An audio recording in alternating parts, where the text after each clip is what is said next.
Yes, hello.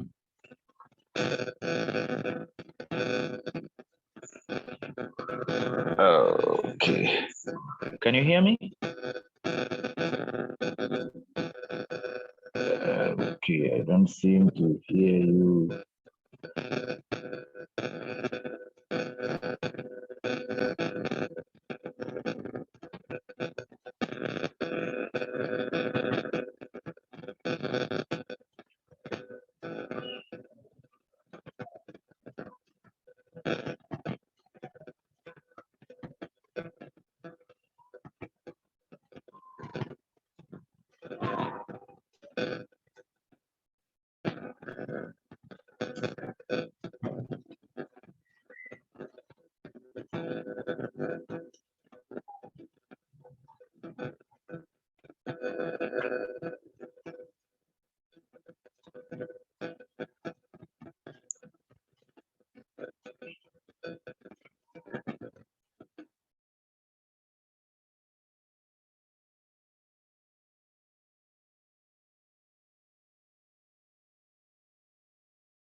Hello, Moses?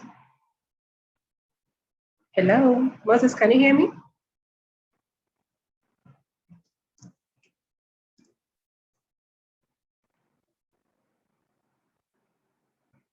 Hello? Hello?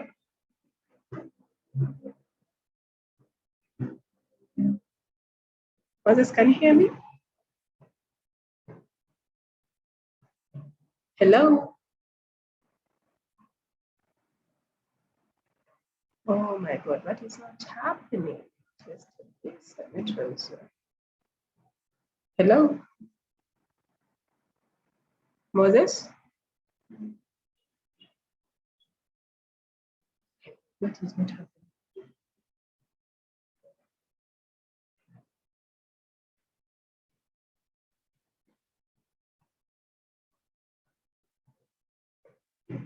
Hello?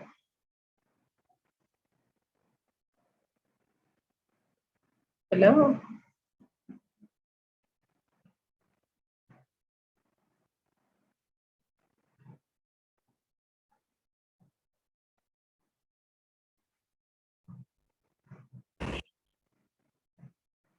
Hello? Can you hear me, Moses? Can anyone hear me? We are very passionate about, the youth. We are very passionate about the young generation. We are very passionate about leadership. So as we talk about leadership, we cannot, and we talk about youth, we cannot do away with sexual reproductive health and rights. Okay? It's a prevalent issue especially during these COVID times. So many of us don't really know what is sexual and reproductive health and rights. Okay, what is it all about? Is it all about the girl child? Is it all about HIV/AIDS? What is it? So the floor is yours. Please take us through the cultural norms, the myths surrounding it, and what exactly it is. Thank you. The floor is yours. Moses, over to you. Yes, so thank you very much. I'm here. Hey. Yay! My birthday, you made So, my day, by the way. happy birthday. I'm the lucky one to be here today on your special day. Oh, I'm humbled. I'm very humbled. Yeah. But I'm getting me loud and clear. So, yeah, I can get you loud and clear. Thank you. It's only me who seems to be struggling with a lot of technology here and there. But we shall manage. Yeah, we shall yes. manage. So you have asked me a number of questions in one. And just briefly, good afternoon. Good afternoon. Good afternoon. Yeah, good afternoon, ladies and gentlemen. I'm called Biri Moses, the Executive Director, Peer-to-Peer Uganda. Peer-to-Peer Uganda is an organization that works with young people, that works with adolescents, 10 to 30 years, who we managed to break down into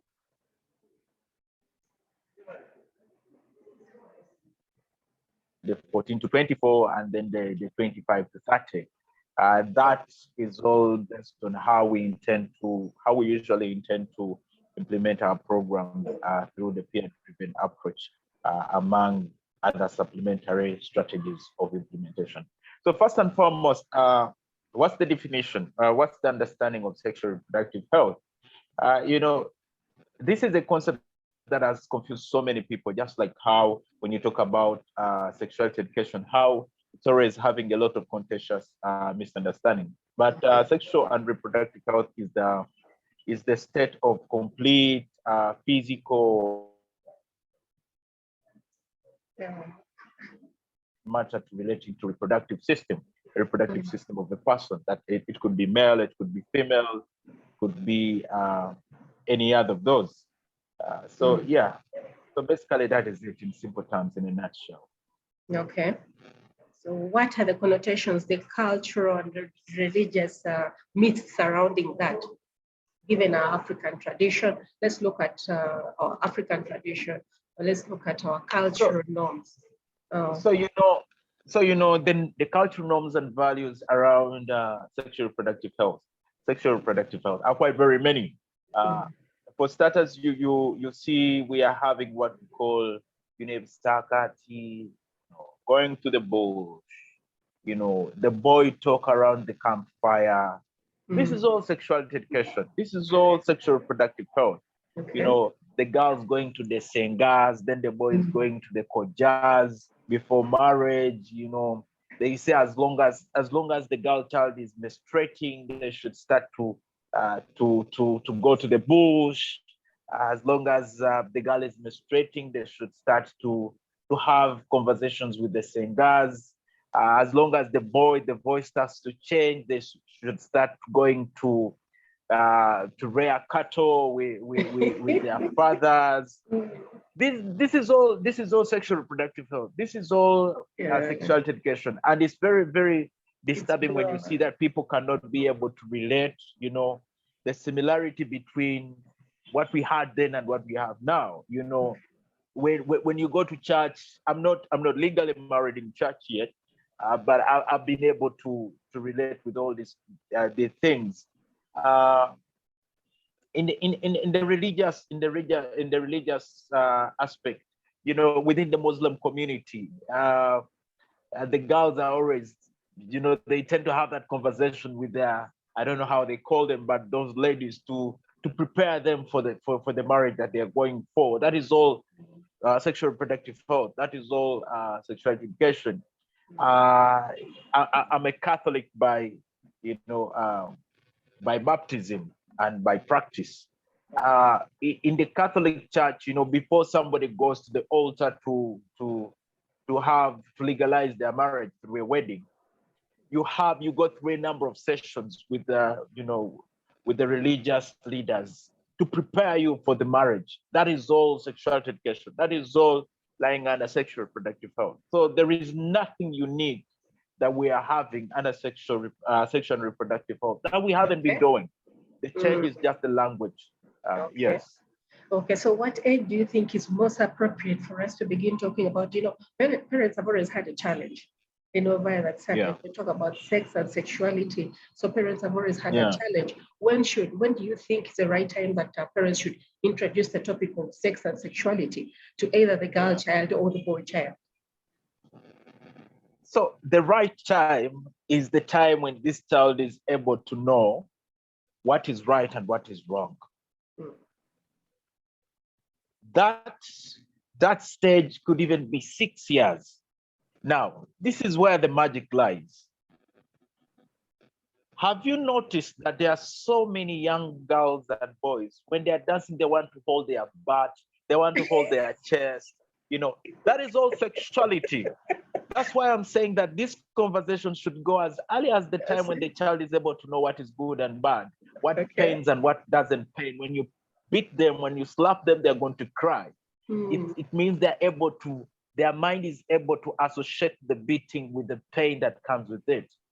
So what am I trying to bring out here? The conversation should be well articulated in terms of age category.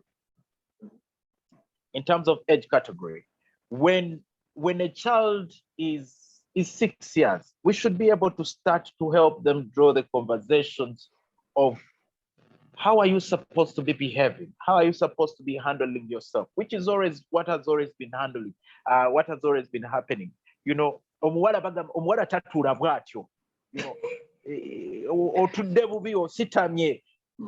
That is all sexuality education, because they want the girl child to handle themselves with a lot of dignity. With a lot of dignity. So, but the real conversation on the deep detail of sexual reproductive health conversations and sexuality education, because they move hand in hand, at least by the time a child is almost starting to menstruate, for the girl child, they should be able to start to be initiated into the actual conversations. The actual conversations here are the conversations between sexual intercourse between the male and the female. Conversations between how do you learn to say no to sexual advances from the man. Conversations between understanding that if you have a male friend, it does not necessarily mean, or if you have a male or a female friend, it does not necessarily mean your conversation should be about sex. The conversation should be about how do you coexist and complement each other. These are conversations that our parents have failed to put out to us until when we are almost 23, 24, they're like, never know you go to the girlfriend. Well, when are you showing us your girlfriend? When are you showing us your boyfriend? Without taking us through the process. That's when now they feel it's important to start to, and for you, the moment your parents start to bring out that conversation, like, I'm not comfortable with that kind of conversation, because you don't expect that kind of conversation from your guardian, from your parent. You get it? But if you initiate the conversation, it's able to help. Yeah, and Moses, right so many young girls, so many young girls now are struggling with teenage pregnancies. Yes, because they have been seated home since late February last year. And why they're getting pregnant is because they are too idle at home. Why they're getting pregnant is because we have failed to domestify these conversations at the family level. We have left these responsibilities to the teachers at school. The teachers at school who also could not do so much, but except implement school policies and guidelines. At family level, we do not have structured systems and structures. We do not have policies at a family level that are written down. We have basic rules and guidelines that are set by the mother or father, but they are not very clear to address the gaps around sexual reproductive health conversation. You get it? So basically that is some of it. No, honestly, thank you so much. Honestly, you're very right. Girls, when the kids begin touching and shaking, I don't know, should we call it what? Yes. We need to introduce the topic. But not many parents are comfortable. They are not comfortable beginning to discuss this. Okay? So but we are comfortable to help our daughters and sons learn new strokes, dance strokes that are even really, really sexual. That are really sexual. And we feel it's not yet right for us to start having the real conversations. And that is honestly, that is very unfortunate. Now, when you look at the lockdown, since actually that is since late Feb last year, we've had a lot of teenage pregnancies. And we realize that most of the perpetrators of these pregnancies are people who are close to us. They are parents, okay? They are literally parents and guardians, okay? So when we talk about sexuality, sexual rights, and education, now, what would you say to a parent who has actually, or you find out a parent has impregnated his or his daughter, okay? And then some people will advise that kid should have an abortion. Abortion is very illegal in Uganda. What are your views on policies regarding, because those are human rights, basic human rights. Would you recommend that a kid goes ahead and takes an abortion? Because it is incest. You cannot have, you cannot honestly, how do you even carry that child? There's a lot of mental trauma behind that. Yeah? A child from your father, your biological father, or your guardian brother or sister, brother or cousin, something like that. So what are your views on legalization of abortion in Uganda? So, for starters, I am part of a coalition called Sismoa, which is a coalition that is having so many conversations around abortion and the policies. But I want to make this categorically clear. Abortion is important. But before we talk about legalizing abortion, it's important that people do not misuse, understand the concept around abortion, so that we are not able to have so many people misuse that freedom when it comes. Okay. Because you would find somebody, because your husband or your boyfriend slapped you, you're rushing to do an abortion. Yet this is not sometimes well thought through. So before we even bring the conversation of legalizing abortion, we need to talk about having ourselves take another step forward to embrace conversations around rights, sexuality, reproductive health, and the likes. If we are able to achieve that, then I believe it will be now timely for us now to start to bring the other conversations around legalizing abortion. Okay. Before we, yes. Do you feel that government has done enough in terms of sensitization regarding this issue of abortion, or there is still a lot to be done? And if there is a lot still to be done, is it only government responsible for that, or other community organizations, for instance, like peer-to-peer? Do you think we are all stakeholders in massive sensitizations such that we understand the impact of abortions all around, to the extent that by the time assuming government decided to legalize abortion, we've honestly exploited all possible avenues? Do you think government has done enough, or as a community done enough in terms of sensitization surrounding abortions? So government hasn't done enough. Why? Because, Uganda has so many religions and people who are associated with different religious aspects. I'm Catholic. In the Catholic Church, we are not for abortion. But, besides the religious understanding, I should be able to also look at it from the humanitarian aspect and the rights aspect. So government has deliberately pushed itself away from this kind of sensitive conversations, like abortion, like sexuality education and the likes, because it knows that this kind of conversations would interfere with its votes. Remember, government is driven by a political agenda. A political agenda is determined by a vote, which is happening every 5 years. That's why you see, government tends to engage in these kind of sensitive conversations after politics, after politicking, after the vote. When we are getting there, they start to shun away from these sensitive conversations. But at the same time, even the time when they're engaging in them, they're not doing enough. And that's hypocritical. We need to understand that abortions are happening, and they're happening everywhere. But if they are happening, how are we able to make sure that lives are saved at the expense of people trying to run to clinics to do abortions? You'll find that if we went ahead to document how many abortions are happening in these small clinics that we have, most of the abortions that are happening there actually are post-abortion care, trying to save a life because somebody tried to do an abortion, they gave them a pill or something and they tried to do it somewhere. If we, as government now, we need to intensify post-abortion care and we need to intensify these conversations around abortion.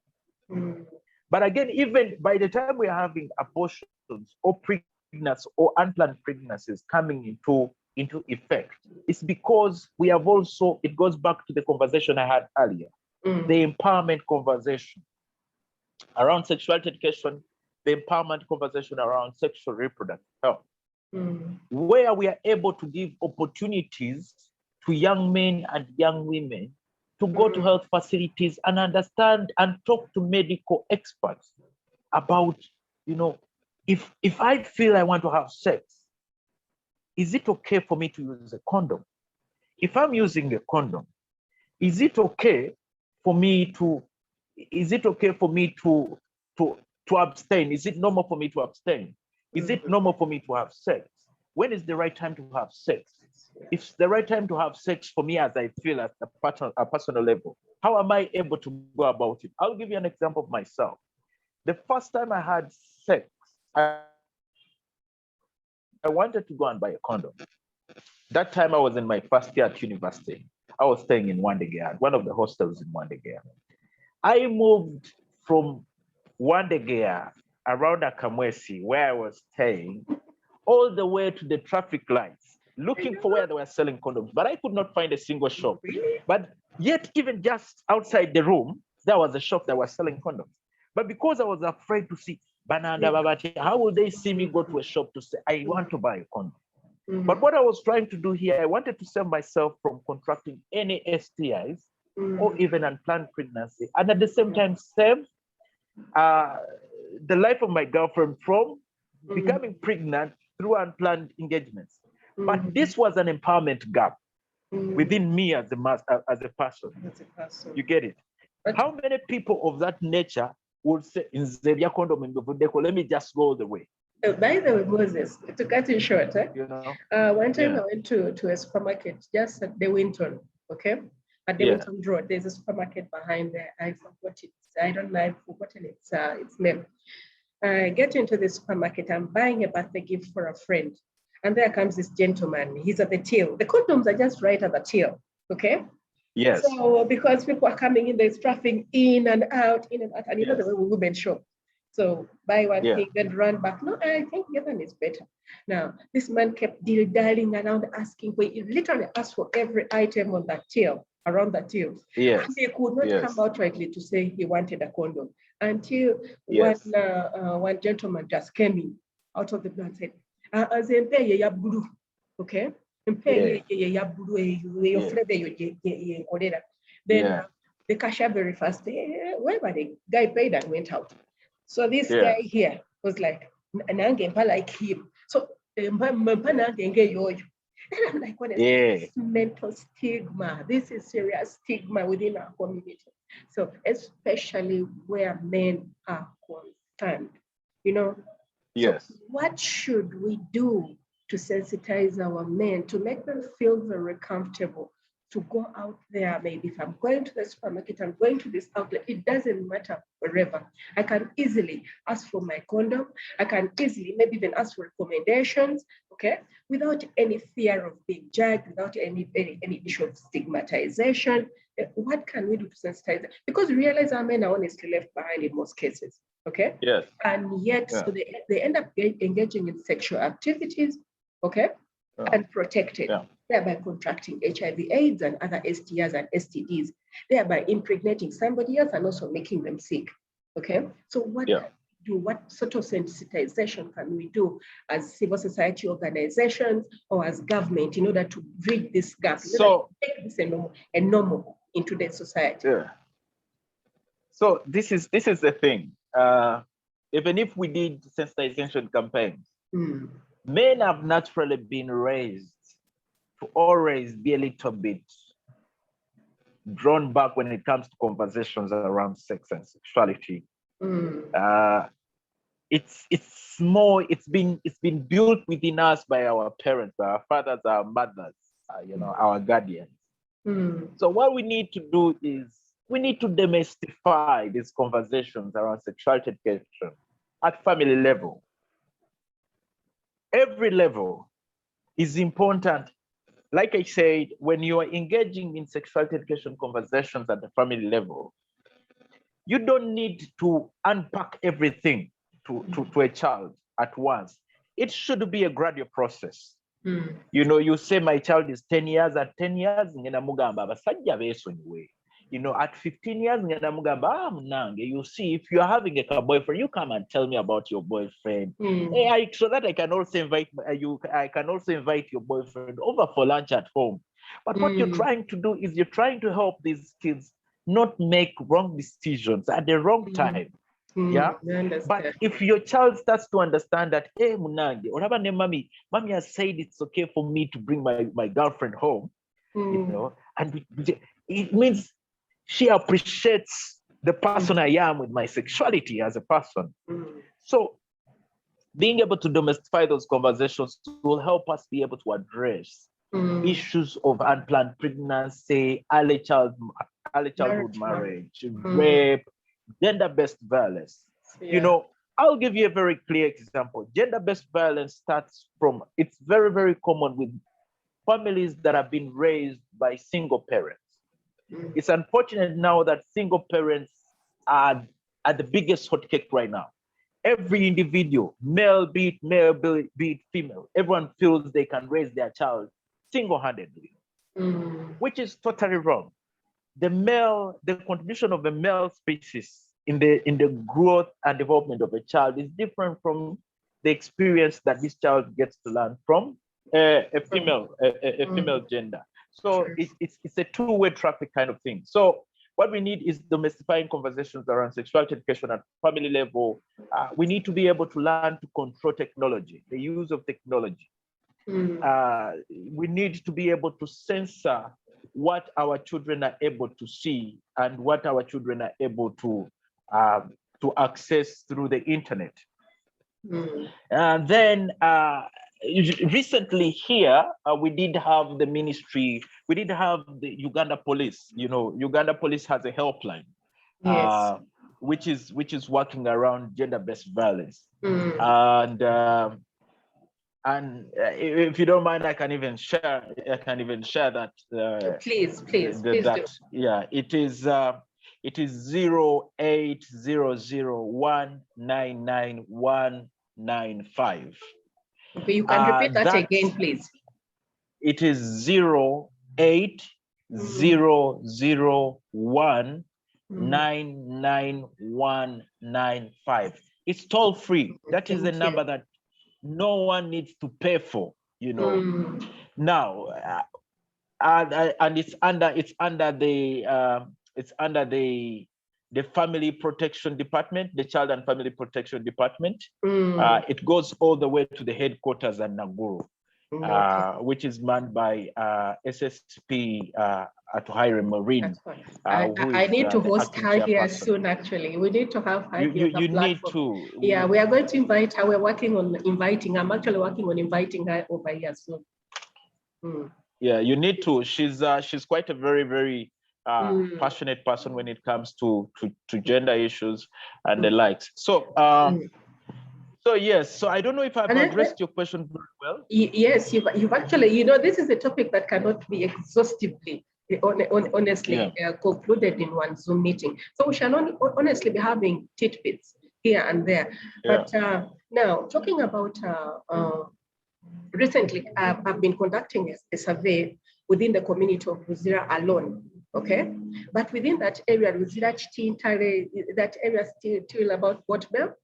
We realized that the majority of the girls conceiving who fallen prey to teenage pregnancy, majorly Catholic. From the data I've collected, the majority of Honestly, it was very interesting. I love that data. I began with another, and I was basically collecting data for a different purpose totally, but I was very surprised when the data, the statistics were showing me something pretty different. So how do we engage talks on sexuality within the church? And now the church itself having its own dynamics, the Catholic Church, to where you subscribe and where I subscribe, have challenges sometimes talking openly about that. But how do we let them know that, see, this is what is actually happening within the community, and we need to address it, if at all we are to have a better future for our girls, for our children, and generally even boys as a whole, okay?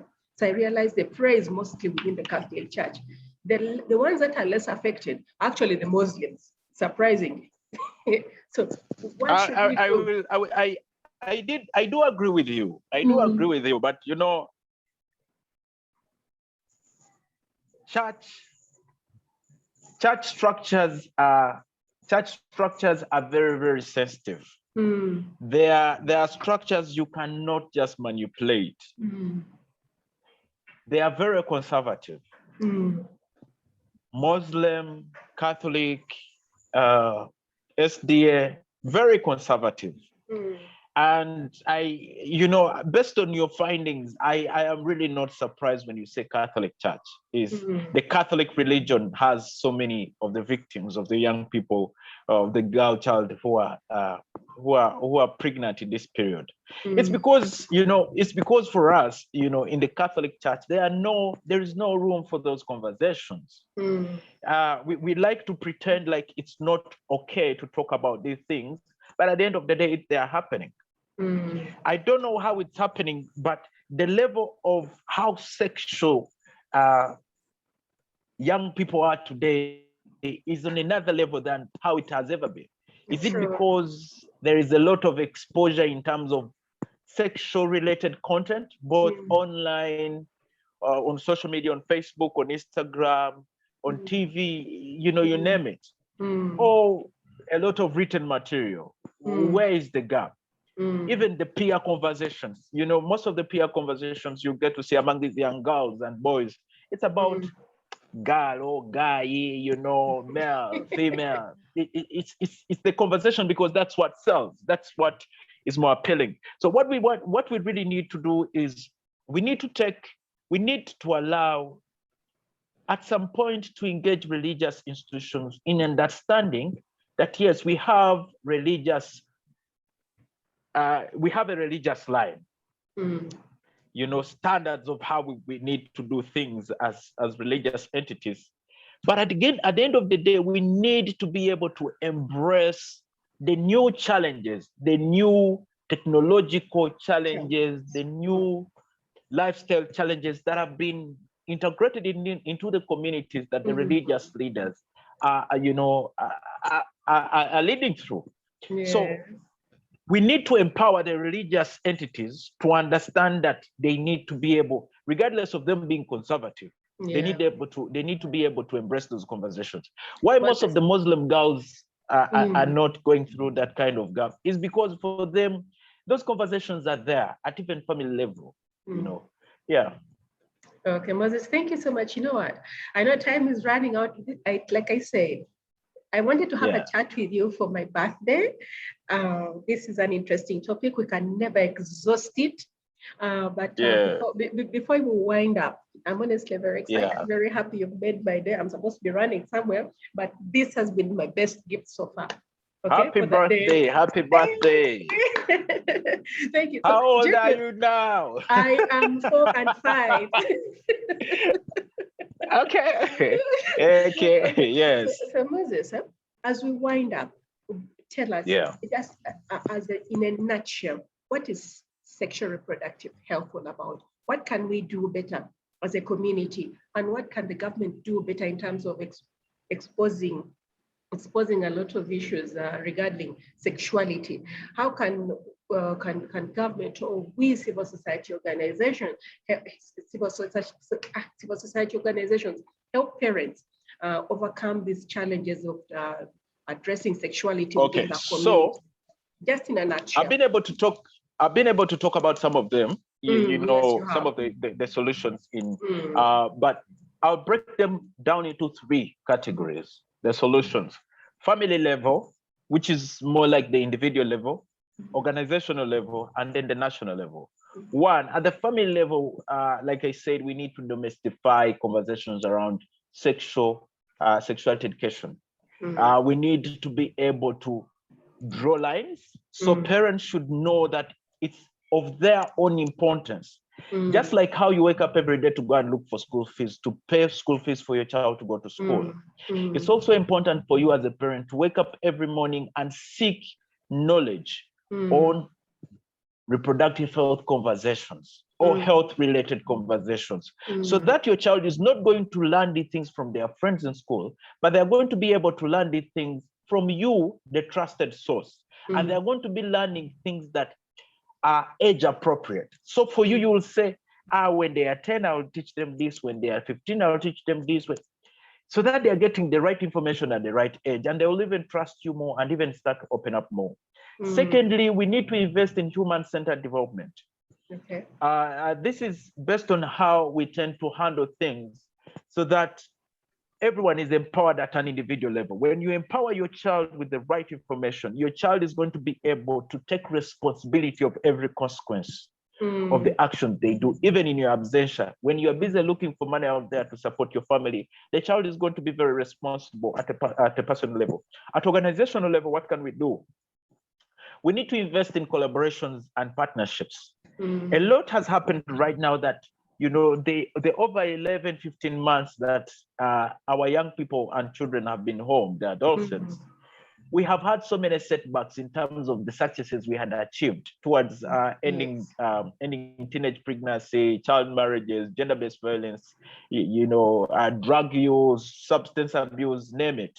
Now, this is the timing that we have to make sure that as civil societies, we have to get back together and speak the same voice.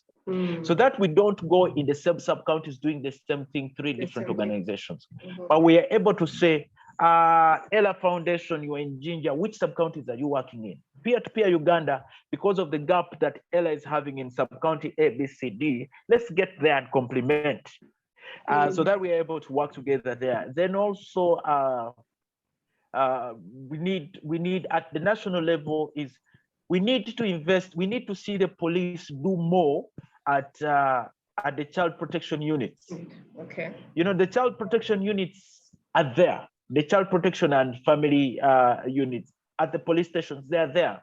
They're manned by a specific police officer, but they have been tainted by a lot of kickbacks.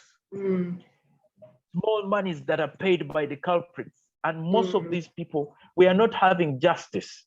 Many of these culprits have never been brought to book. If there are those that have been brought to book, let's be able to document these success stories so that people are able to know that the rule of law is working. Prevails, yeah. Is working. But we are not able to see all those success stories. So we want to see the police through the government structures document the success stories and disseminate them. If they don't have the resources to disseminate them, let them share with us as civil society. We shall help them disseminate them so that people can know that the law is working. So I was happy when I saw that we're having now 22 police officers at Naguru who are able now to do this job. We need to see policies. Policies should be able to, we need to see all, the pandemic that came in, the COVID pandemic has exposed that we can't do much during pandemics. So we need to see policies revised and reviewed to make sure that they are integrated to accommodate humanitarian crisis. How are we able to continue? How are we able to have these policies doing the work that they do and fully functional during pandemics and epidemics? Then how are we able, we're having biology in schools. How are we able to have sexuality education conversations used in schools? Health clubs are there. We should have all health clubs be fully revived and functional, integrate sexuality education conversations within the school curriculum. We are having biology. How are we able to use biology as a platform in which we can embrace sexual and reproductive health conversations within the school structure.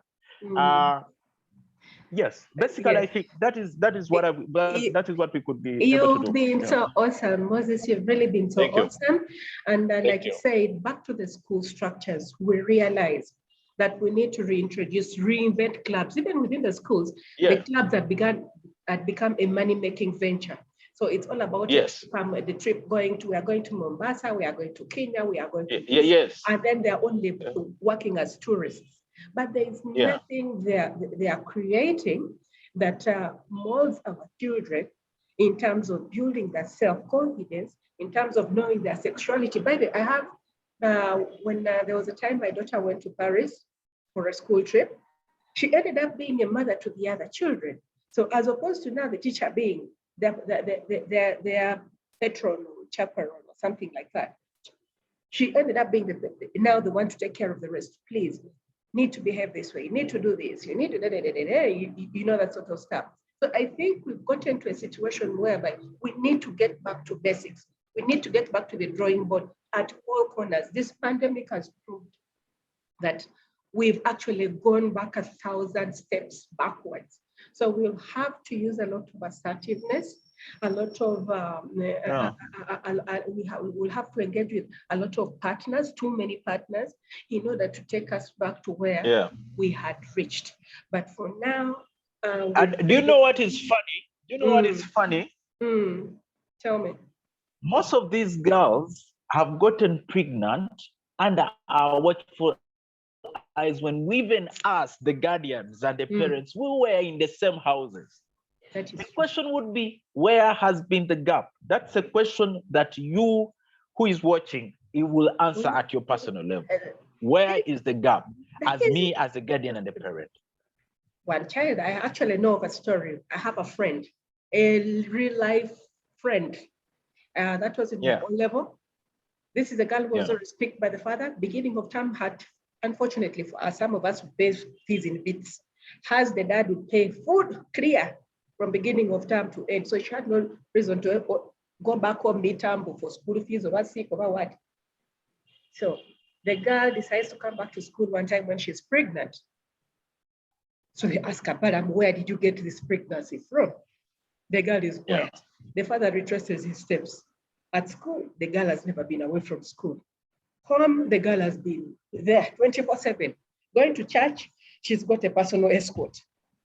Back from church, direct to the compound. Somebody else has got to do the shopping for home and the rest. But she still got pregnant. The man got the shock of his life since then. He gave up on being strict, but rather adopted other means now of taking care of his children. Because I think she was the only girl who ended up falling prey to pregnancy thereafter. But that said, I really appreciate you. Thank you so much for honoring my birthday. This is the best gift I can ever ask for. I'm honestly humbled. Together, let's continue. You know, with each step, whether it's a trickle, a drop in the ocean, if we move together as civil society, as individuals, as families, as communities, as villages, and we address whatever is happening in our community concerning our children's sex and sexuality, I believe it will take us honestly a great stride towards the right direction and towards a better future, most of our girls. And there is no way we can talk about sexuality, sex and sexuality, and eliminate the boys. That is a misconception that is actually going on a lot lately. When someone talks about sex and sexuality, we emphasize on the girls, okay? But it's wrong. It's supposed to be all round, and that is what I want parents out there to know. It's supposed to be all round, okay? My 7-year-old boy asks me, "Mommy, what are these?" I'm talking about sanitary towels. I've made it, let's normalize some conversations like sanitary towels, honestly. So in his little mind, he's still 7. I tell him, these are pampers for big girls, okay? So when he sees a pack of sanitary towels, he knows the difference between a pamper that you put on him as a boy and a baby, and that one, a pamper for big girls. So we need to normalize conversations and see how to introduce sex and sexuality topics to our children in such a way that even when they grow up, they don't become bullies. to these girls, they will appreciate them also. Thereby, But they're supportive. Yes, we nurture the society together as one, as children, not as boys and girls, because we realize lately the topics are all about girls, girls, girls. Yes, whereas I'm an advocate for the girl child, the teams I work with are majorly boys, okay? Yeah. And they appreciate, so when we go down to the communities down there to analyze what is happening, they get to appreciate that, oh, so this is exactly what is happening within the community. Wow. And they're very happy to be part of the team. They have a few things they learn from the counselors within the grounds, on the ground. Okay. So I'll encourage all of us to be together, to be one. Whether the government is there or not, let's continue in the struggle. Nangeno struggles here, wow, anytime soon. Definitely. Yeah. Thank you so much, Moses. And thank You're you, welcome. Mr. Guanquinto, for being with us. Thank you for, thank you. I think there was Esther. There was also Mrs. Someone within the platform. Thank you so much for joining us for this brief Zoom meeting. Moses, definitely we shall be calling upon you to chat with us where we can really have a chat, a long chat, not only this brief. Sure. Anytime. Thank you. Have a wonderful weekend. Members, unless there's something else you want to say, you can raise it. You can raise your hand before we close. Quinto, do you want to say something? Quinto, would you love to say something? Quinto? Quinto? Okay, no worries there, at least he's with us. The rest of, we shall share this, we shall document all these journeys. We shall keep sharing with the rest. For those who have not been with us, they'll definitely benefit from whatever transpired to them. So thank you, thank you, thank you. You're free to exit at your... thank you. Good night. Good day. Have a wonderful weekend. Bye-bye. Thank you. Merry Christmas. Happy birthday. Happy New Year. Whatever. You're now. Go eat your cake. I know. It's a pizza. A pizza. Okay. Yes. Someone sponsored. Okay. So I'm going to enjoy. Okay. Okay. Thank you so much. Bye. Bye.